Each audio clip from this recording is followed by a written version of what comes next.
Jonas, pediram para mim comparar sub Rusner, tá, de 1350-12 contra Zeta, Evoque. Aí eu vou comparar aqui com os de 1600, tá? Porque é um sub com valor, entre aspas aí, valor aquisitivo um pouco mais alto. Beleza? Mas a gente vai comparar respostas e tal, e vou dar minha opinião no final, como sempre. Certo? Então aí, Rusner 1350, 12 polegadas, Zeta 1600, 12 polegadas, Evoque 1500, certo? E Stark 1600. Bora ver. Aqui, galera, é o seguinte, tô fazendo um detalhe, tá? Que eu vou colocar 1500 RMS de potência aqui para cada um deles, ó. No Zeta, no Evoque, tá? Todos com esses 1500 aí. E por que que eu tô fazendo isso? Falta de um detalhe, tá? Um sim. Esses alto-falantes vão trabalhar com 1500 RMS aí, mais ou menos. O cara vai pôr 2, vai pôr 3000, entendeu? Então, assim, eu tô só equiparando para ficar mais próximo da realidade, beleza? De fato, ali com o amplificador, certo? Somente por conta disso. Essa potência RMS aí, 100, 200 a mais ou a menos ali, não vai fazer diferença nenhuma praticamente, tá? Então, bora continuar aqui.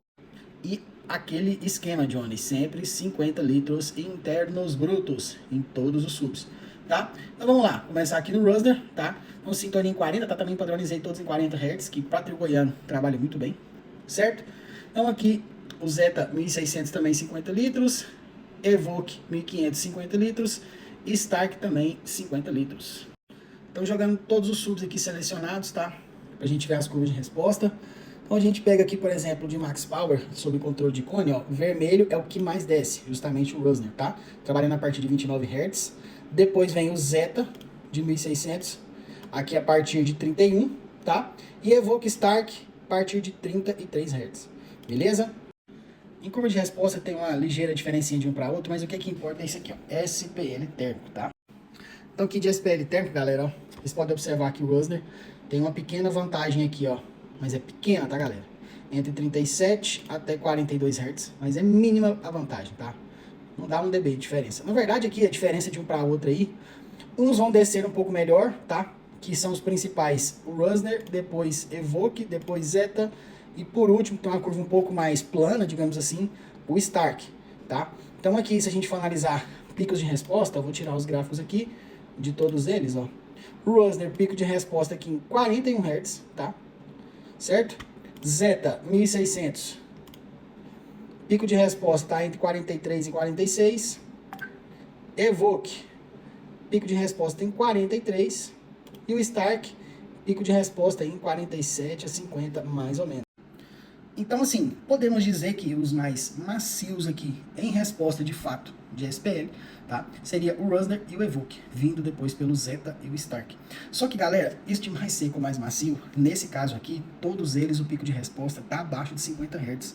E assim, na tocada ali de fato, numa caixa bem projetada, etc., ninguém vai nem perceber a diferença, tá?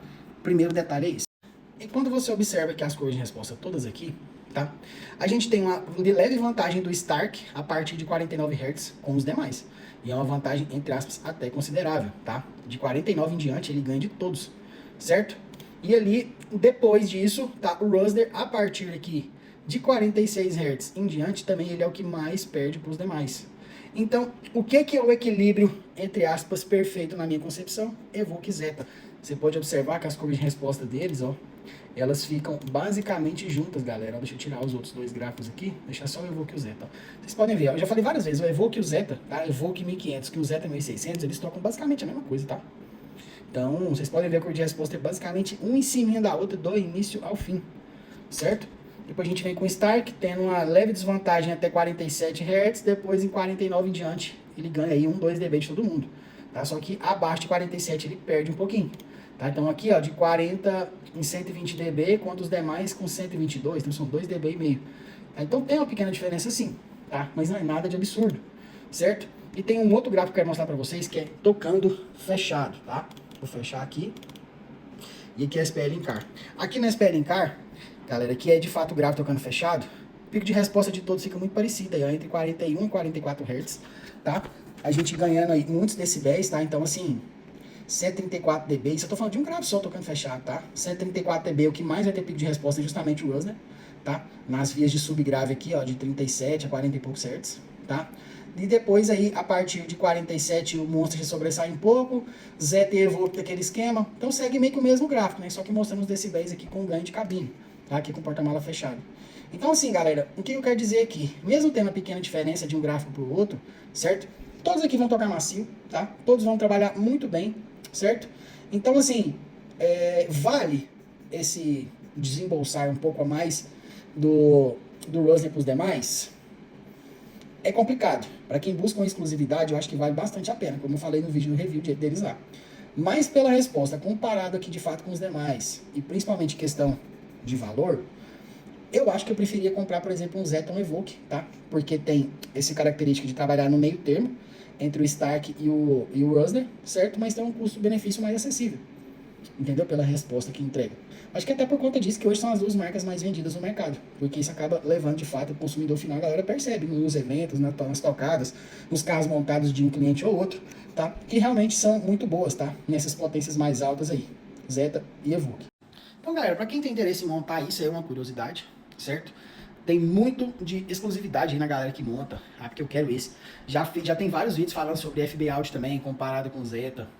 Às vezes faixa de preço aí, às vezes do FB muito maior. Muita gente que gosta de pôr e vai pagar mais caro e vai montar, mesmo sabendo que não vai ter um diferencial tão top, mas na exclusividade vai ter, porque são falantes que não encontram em qualquer projeto, até por conta do custo-benefício, certo? É mais ou menos isso. Vale a pena, dependendo da sua pegada aí, se você estiver buscando um grave extremamente macio, acho que vale a pena sim o Rosener, tá?